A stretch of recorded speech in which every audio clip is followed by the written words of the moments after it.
The Queen was surely left delighted on Saturday when she achieved yet another triumph on the racecourse. On November 6, her horse King's Lynn won the Wentworth Stakes, a yearly listed flat horse race taking place in Doncaster. The 4-year-old horse, led by jockey David Probert, was named after a town in Norfolk close to the Queen's beloved residence in Sandringham, where Her Majesty spent the past weekend. Following this victory, the monarch collected £24,385 in prize money. This triumph on the turf comes less than a month after the Queen was inducted into the official Hall of Fame for British flat racing, a move honouring her dedication, support and love for the sport.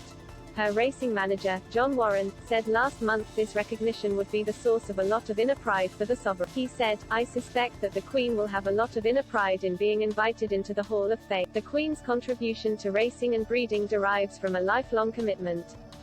Her love of horses and their welfare comes with a deep understanding of what is required to breed, rear, train and ride a thoroughbred.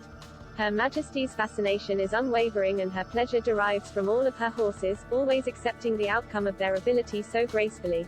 The Queen inherited the royal family's horse breeding operation in 1952, following the death of King George VI.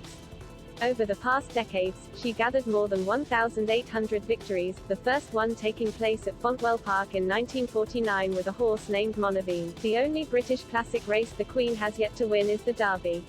However, she will have the chance to triumph at Epsom next year, with the race taking place during a very important weekend of celebration for her Platinum Jubilee. The Queen's victory on the turf in Doncaster came as she was spending her first weekend in Sandringham in months. The monarch reportedly left Windsor Castle in a helicopter on Thursday. This trip was undertaken while the monarch continues to only carry out light duties in accordance with her doctor's advice. A source told the Daily Mirror, the Queen had been hoping she would still be able to spend the weekend at Sandringham and was delighted her doctors gave her the all-clear to travel. Her Majesty is very much looking forward to hosting her family at her Norfolk home for the Christmas holiday, and there is much preparation to be done in time to accommodate everyone who has been invited. The Queen has many happy memories of being at Sandringham with the family over Christmas and was in the firm belief that she was far better off being there in person to oversee everything as much as possible. But she travelled on the understanding with her doctors that she continues to rest as advised.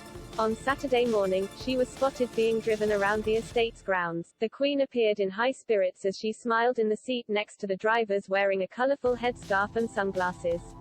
After carrying out more than a dozen in-person and virtual duties in less than 3 weeks last month, the sovereign agreed to only engage in light desk work, such as dealing with the government's red boxes, and undertake some virtual audiences. While it has already been announced she will not attend the Festival of Remembrance on Saturday, Buckingham Palace stressed it is the Queen's firm intention to be at the cenotaph for the National Service of Remembrance next Sunday.